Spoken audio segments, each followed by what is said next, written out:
Germany நாட்டு தமிழ் உறவுகள் அடைந்துள்ள உயரம் கண்டு உள்ளம் பூரித்ததாக முதலமைச்சர் பெருமிதம். தமிழ்நாட்டிற்கு முதலீட்டாளர்களை அழைத்து வாருங்கள் எனவும் வேண்டுகோள்.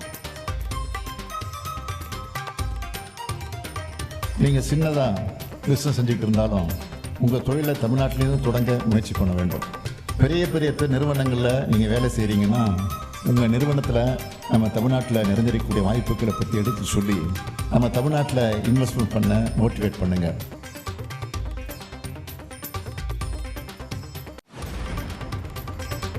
நள்ளிரவில் அமலுக்கு வந்தது சுங்கச்சாவடி கட்டண உயர்வு. அத்தியாவசிய பொருட்களின் விலை உயரும் என பல்வேறு தரப்பினரும் எதிர்ப்பு.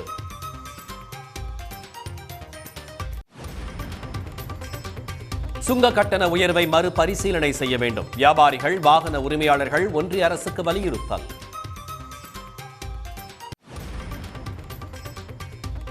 ஆப்கானிஸ்தானை தாக்கிய சக்தி வாய்ந்த நிலநடுக்கங்களால் இடிந்து விழுந்த வீடுகள். இந்தியாவிலும் டெல்லி, என்சிஆர் உள்ளிட்ட இடங்களில் அதிர்வு உணரப்பட்டது.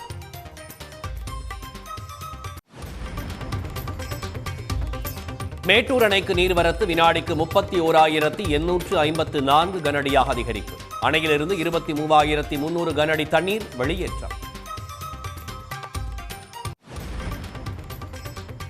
கடலூர் மாவட்டத்தில் உள்ள வீராணம் ஏரி நடப்பாண்டில் 5வது முறையாக முழு கொள்ளளவை எட்டியது. 47.5 அடியை எட்டி கடல் போல காட்சி அளிப்பதால் விவசாயிகள் மகிழ்ச்சி.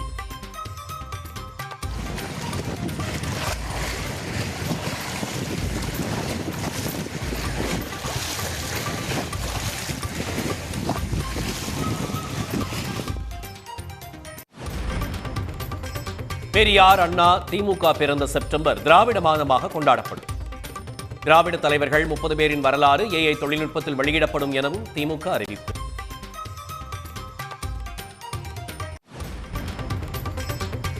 கல்வி நிதி கோரி சசிகாந்த் செந்தில் MP 4வது நாளாக உண்ணாவிரதம். மருத்துவமனையில் நேரில் சந்தித்து செல்வ பெருந்தகை ஆதரவு. பாமகவில் இருந்து அன்புமணி ராமதாஸ் நீக்கப்படுகிறாரா?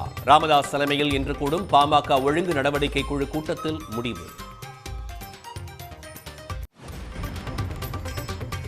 பழனிசாமியை முதலமைச்சராக்குவோம் என்ற அண்ணாமலையின் பேச்சில் தடுமாற்றம். தனிப்பட்ட முறையில் ஆற்றாமை அதிமுக மீது கோபம் உள்ளதாக சூசக கருத்து.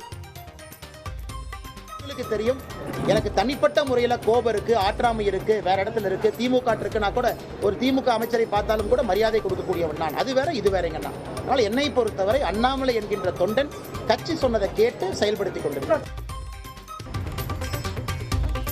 கோவை மாவட்டம் அன்னூர் அருகே பிரசித்தி பெற்ற மதுர காளியம்மன் கோயிலில் களை கட்டிய திருவிழா. 500க்கும் மேற்பட்ட பெண்கள் முளைப்பாரி எடுத்துச் சென்று வழிபாடு.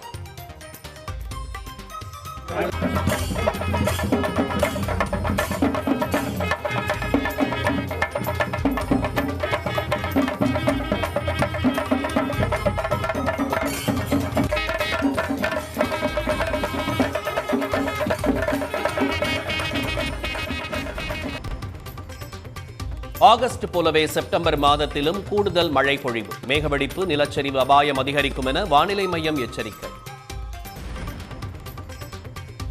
ஆசிய கோப்பை ஹாக்கி தொடரில் இந்தியாவுக்கு 2வது வெற்றி. ஜப்பான் அணியை 3-2 என்ற கோல் கணக்கில் வீழ்த்தி அபாரம். உடனுக்குடன் செய்திகளை தெரிந்து கொள்ள சன் நியூஸ் பெல் ஐகானை கிளிக் பண்ணுங்க.